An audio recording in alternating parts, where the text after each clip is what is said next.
So to play old Minecraft beta, it's actually very simple. So the first thing you need to do is go to our Minecraft launcher, and you want to make sure you're signed in. Once you're signed in, you want to click on settings just at the very bottom.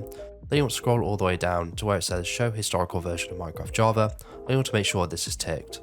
Once it's ticked, you can go back to the Minecraft Java Edition tab. From here, you want to select the installations tab at the very top, and then you want to click on new installation.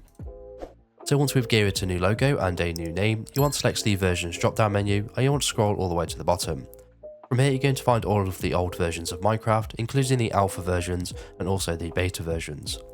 So in this case, I'm going to select the beta 1.7.3. Once you're ready, you want to click on the create button in the bottom right corner, and you'll notice your new beta installation.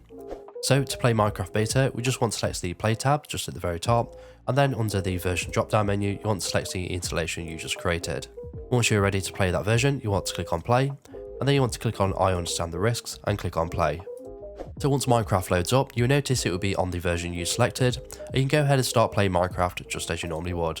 And that's it. So if you have any questions or comments, leave them below and I'll reply to you as soon as I can.